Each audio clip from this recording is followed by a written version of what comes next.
ನಾನು ಪರಿಸರ ಭಾಗದಲ್ಲಿ ಕೆಲಸ ಮಾಡ್ತೀನಿ. ನಾವು ಈ ಸಲ ಸಿಕ್ಕಾಪಟ್ಟೆ ತಾಪಮಾನ ಜಾಸ್ತಿಗಳಾಗ್ತಾ ಇದೆ. ಸಿಕ್ಕಾಪಟ್ಟೆ ಬಿಸಿಲು ಹಾಗಾಗಿ ಸುಮಾರು ಹಾಗಾಗಿ ಈ ಥರಗಳಿಂದ ನಾವು ಸುಮಾರು ಪ್ರತಿ ಸ್ಟಾಪ್ ಮತ್ತು ಎಲ್ಲಿ ಸ್ಟಾಪ್ ಜಾಗಗಳಿಗೆ ಅದೆಲ್ಲ ಭಾರಿ ಮುಖಾಂತರ ಮತ್ತು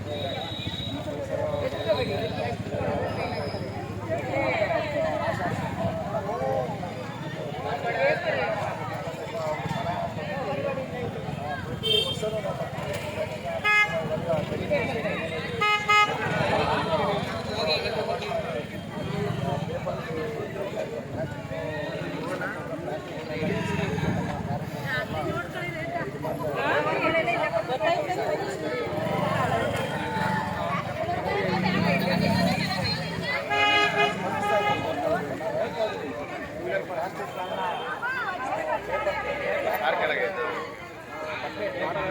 ವರ್ಷವೂ ಹಾಗೆ ಥರ ನಾವು ಗೈಡೆನ್ಸನ್ನು ಕೊಟ್ಟು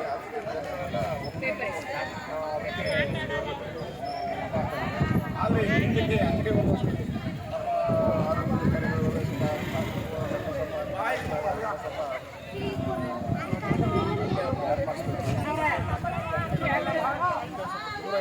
ನಮ್ಮ ಸಾರ್ವಜನಿಕರು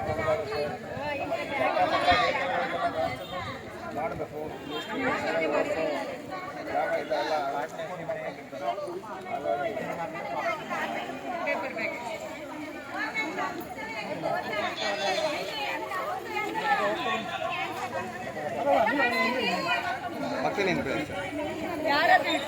ಮಂಜುನಾಥ್ ಅಂತ ಪರಿಸರ ವಾರಿಯರ್ಸ್ ಗ್ರೂಪ್ ಮತ್ತು ಪರಿಸರ ಬರಗಾಲ ಎರಡು ಕಡೆ ಕಾರ್ಯನಿರ್ವಹಿಸ್ತಾನೆ. ಚಾಮುಂಡಿ ಬೆಟ್ಟಕ್ಕೆ ಬರುವಂತಹ ಭಕ್ತಾದಿಗಳು ದಯಮಾಡಿ ಎಲ್ಲರೂ ಪರಿಸರ ಪೂರ್ವಕ ತಟ್ಟೆ ಆಗ್ಬೋದು, ಮತ್ತು ಪೇಪರ್ ಮೂಲಕ ಅರ್ಥ ಇದೆಲ್ಲ ತರಬೇಕು. ಮತ್ತು ವ್ಯಾಪಾರಸ್ಥರು ಸ್ಪಂದಿಸ್ತಾ ಇದ್ದಾರೆ. ಅರ್ಥ ಕುಂಕುಮ ಅಡಿಕೆ ತಟ್ಟೆ ಹಾಕಿ ಒಂದು ಚೇಂಜಸ್ ಬರ್ತಾ ಇದೆ. ಭಕ್ತಾದಿಗಳು ಹಂತವಾಗಿ ಇದನ್ನು ನಮ್ಮ ಚಾಮುಂಡಿ ಬೆಟ್ಟ ಮತ್ತು ನಮ್ಮ ಪರಿಸರ ಅಂತ ಮನವರಿಕೆ ಮಾಡೋ ರೀತಿ ಅವರು ಬದಲಾವಣೆ ಆಗಬೇಕು. ಮತ್ತು ಜಿಲ್ಲಾಡಳಿತವು ಕೆಲವು ಕಡೆ ನೀರಿನ ವ್ಯವಸ್ಥೆ ಮಾಡಿದೆ. ಬೆಟ್ಟದ ಕಡೆಯೂ ಇನ್ನೂ ತುಂಬ ನೀರಿನ ವ್ಯವಸ್ಥೆ ಮಾಡುವ ಮೂಲಕ ಅಲ್ಲಿ ಏಕಬಳಕೆ ಪ್ಲಾಸ್ಟಿಕ್ ಏನು ವಾಟರ್ ಬಾಟಲ್ ಬರ್ತಾ ಇದೆ ಅದನ್ನು ಅವಾಯ್ಡ್ಗೆ ಹಂತವಾಗಿ ನೆಕ್ಸ್ಟ್ ವಾರ ಇನ್ನೂ ಹೆಚ್ಚಿನ ರೀತಿಯಲ್ಲಿ ಜಿಲ್ಲಾಡಳಿತ, ಮೈಸೂರು ಜಿಲ್ಲಾಡಳಿತ ಅದನ್ನು ಹೆಚ್ಚಿಸಬೇಕು. ಈ ಮೂಲಕ ನಾವು ವಾಟರ್ ಬಾಟಲನ್ನ ಅವಾಯ್ಡ್ ಮಾಡ್ಬೋದು.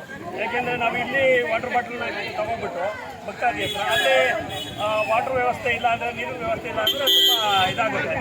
ದಯಮಾಡಿ ನಾನು ಜಿಲ್ಲಾಡಳಿತದಲ್ಲಿ ಮನವಿ ಮಾಡೋದೇನೆಂದರೆ ನೀರಿನ ವ್ಯವಸ್ಥೆಯನ್ನು ಮಾಡಿ. ಯಾಕೆಂದರೆ ನಾವು ಮೈಸೂರು DC ಜಿಲ್ಲಾಧಿಕಾರಿಯವರಿಗೆ ಮನವಿ ಕೂಡ ಸಲ್ಲಿಸಿದ್ದೀವಿ.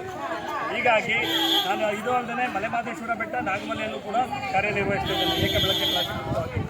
ದಯಮಾಡಿ ಈ ಕರ್ನಾಟಕ ಸರ್ಕಾರ, ಜಿಲ್ಲಾಡಳಿತ, ಭಕ್ತಾದಿಗಳು ಮತ್ತು ಪರಿಸರ ಹೋರಾಟಗಾರರು, ಅರಣ್ಯ ಇಲಾಖೆ ಎಲ್ಲರೂ ಮನಸ್ಸು ಮಾಡುವ ಮೂಲಕ ನಮ್ಮ ಮೈಸೂರಿನ ಕಿರೀಟದಂತಿರುವ ಚಾಮುಂಡಿ ಬೆಟ್ಟವನ್ನು ಪ್ಲಾಸ್ಟಿಕ್ ಮುಕ್ತವನ್ನು ಮಾಡೋಣ ಅಂತ ಎಲ್ಲರಲ್ಲೂ ಮನವಿ ಮಾಡುತ್ತೇನೆ.